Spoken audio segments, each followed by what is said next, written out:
Paix, justice sociale, désordre écologique. La paix d'abord. La paix en Europe, la paix dans le monde. La paix en Europe, évidemment, pour que la guerre en Ukraine cesse. Et c'est dans l'intérêt des Réunionnais que celle-ci cesse. Parce que nous avons vu que les désordres géopolitiques avaient des conséquences directes sur la vie des Réunionnais, sur leur pouvoir d'achat, l'augmentation des prix. Donc plus cette guerre va cesser rapidement et plus nous retrouverons une situation normale sur le plan de l'inflation absolument sans précédent aujourd'hui en Europe et à La Réunion. La paix dans le monde, bien sûr, c'est l'honneur de notre groupe d'avoir été le premier à demander un cessez-le-feu permanent et immédiat pour Gaza. Je suis très fier que ce soit l'amendement que j'ai déposé qui ait été à la fin accepté par le Parlement européen. Et là encore, il faut que la souffrance de tout le peuple palestinien cesse et que les otages soient en même temps libérés. C'est l'humanité qui sombre à Gaza, mais c'est notre propre humanité qui peut sombrer par nos silences complices ou par nos hésitations à qualifier ce génocide. Et puis, bien sûr, aujourd'hui, tout faire pour que l'océan Indien demeure une zone de paix. La question, évidemment, de la justice sociale, c'est l'une des questions sans doute les plus importantes que nous ayons à connaître dans notre action au Parlement européen. Parce que l'Union européenne, par les injonctions de la Commission européenne, montre au gouvernement le chemin qu'il doit suivre pour les politiques économiques et pour les politiques sociales. Et le moins qu'on en puisse dire, c'est que les politiques mises en œuvre par Emmanuel Macron sont des politiques qui tournent le dos aux intérêts des plus pauvres, que c'est la guerre aux pauvres en fait qui est faite par le gouvernement Macron, ainsi que la guerre contre les travailleurs et contre les services publics, comme nous le voyons en ce moment avec ces économies de 20 à 30 milliards d'euros qui vont venir encore plus dégrader l'ensemble des services publics, et comme nous l'avons vu avec cette réforme des retraites qui a été demandée par la Commission européenne. Donc c'est au niveau de l'Union européenne qu'il faut agir pour que soit mis un terme au pacte de stabilité budgétaire, pour que l'Union européenne ancre son action davantage sur des objectifs sociaux. La situation écologique, en tant que Réunionnais, nous devons nous préoccuper de l'état de la planète et de la fragilité aujourd'hui du monde du vivant, parce que nous avons ici des espèces à maintenir. Et là encore, il y a des programmes européens qui peuvent venir en soutien de la préservation de la faune, de la flore, de notre biodiversité endémique ici à La Réunion. Un certain nombre de programmes ont été adoptés dans les précédentes législatures.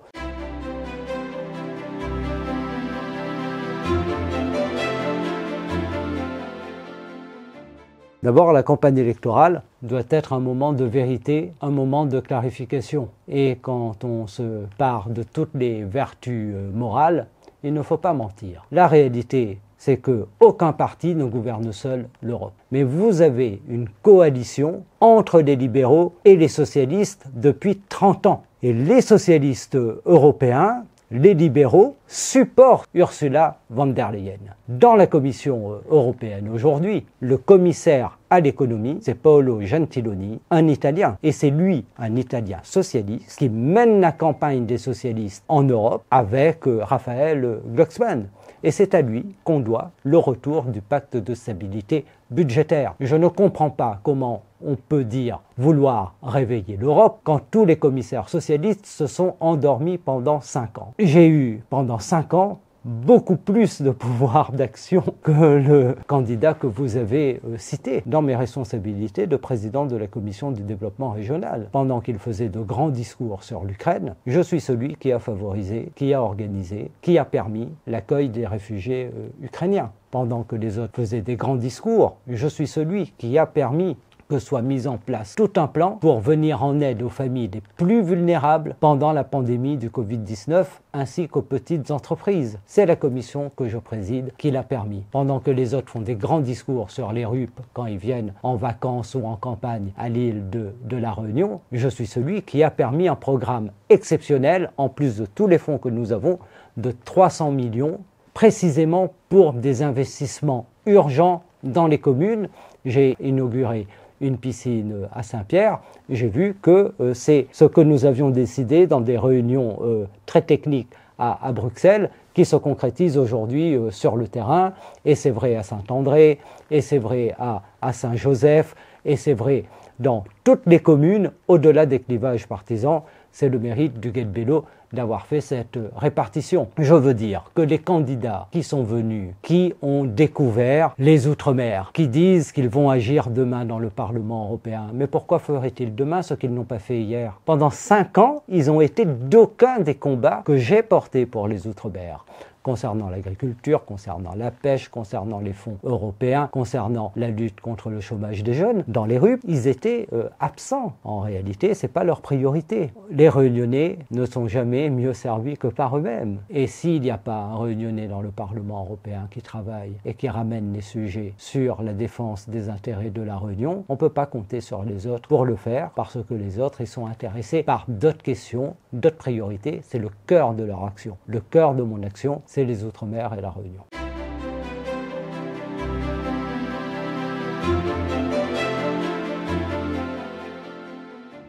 Oui, je pense que d'abord tous les Réunionnais, au-delà de leur appartenance politique, peuvent être fiers qu'un Réunionnais ait été désigné pour être deuxième sur une liste nationale pour une campagne nationale. Paul Vergès, à l'époque, en 1979, était quatrième sur la liste de Georges Marchais, et c'était un événement déjà. Je crois que la confiance que notre mouvement accorde aux Outre-mer est un élément dont tous les Réunionnais devraient se satisfaire. Je serai vraisemblablement le seul Réunionnais en capacité de travailler dans le Parlement européen qui demain sera élu. Mais je vous le dis comme je le pense, je regrette au fond que les autres partis n'aient pas fait le même choix. Et l'absence de Réunionnais sur les listes du parti présidentiel, de la liste du Parti socialiste, de la liste des Républicains, doit nous inquiéter. Parce que cela dit l'abandon de la Réunion par Emmanuel Macron. Il a abandonné la Réunion depuis le premier jour de son mandat. C'est ça la réalité.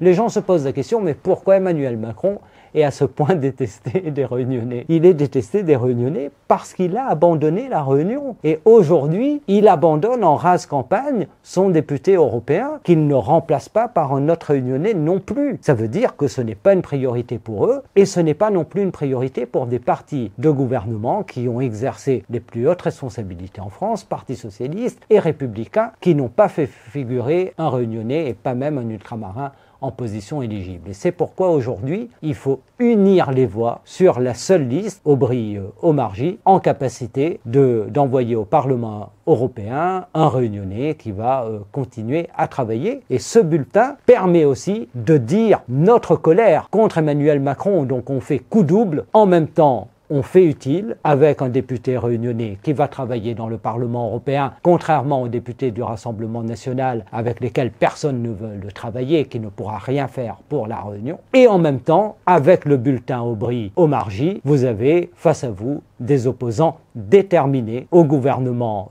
Attal et à Emmanuel Macron, qui ne cesse de enfoncer tous les ultramarins, tous les Réunionnais dans des souffrances supplémentaires, dans les difficultés de vie, dans la vie chère.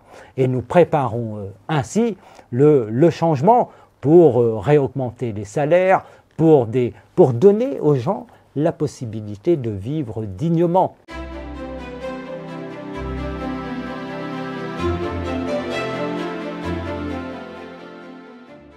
Ce sont les candidats du système, ou alors la candidate officielle, celle du président de la République. Nous, évidemment, nous ne sommes pas les candidats du système, et nous sommes encore moins le candidat du président de la République. Regardez ce qui se passe dans les universités.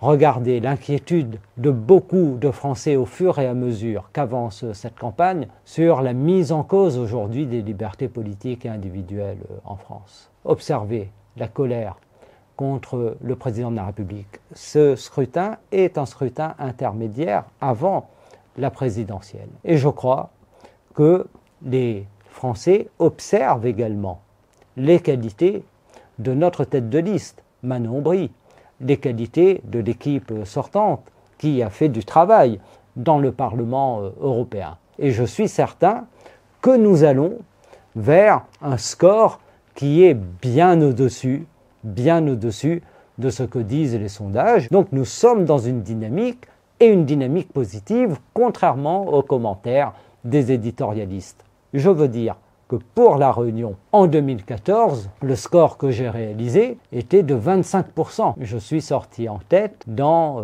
12 communes sur 24. En 2019, le score que j'ai réalisé était autour de 20%, 3 fois le score que nous avons réalisé au niveau national. Je sais que cette fois-ci, nous allons réaliser un score qui peut nous permettre d'être en tête du scrutin. Et à toutes celles et tous ceux qui n'ont plus de candidat, je leur dis, unissez vos voix sur ma candidature. D'abord, pour faire le choix de la Réunion, et puis aussi pour que, à la Réunion, nous sortions en tête devant le Rassemblement national. C'est un objectif possible et je pense que cet objectif sera tenu compte tenu de l'ampleur de l'élan que je constate pendant cette campagne. Je suis à peu près le seul d'ailleurs à faire campagne.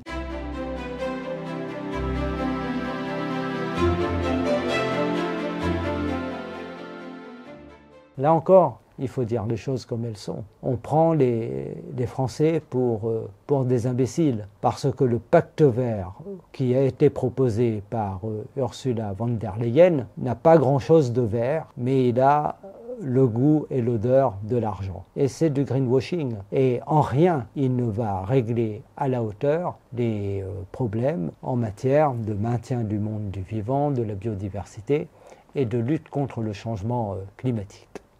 La loi Restauration pour la nature, les plus grandes ambitions au départ de ce texte ont été détricotées au fur et à mesure dans de fumeux compromis entre les groupes macronistes, verts et socialistes. Il vaut mieux un texte plutôt que pas de texte. Donc nous avons voté pour les petites avancées, mais cela n'est en rien suffisant pour s'attaquer au désordre profond.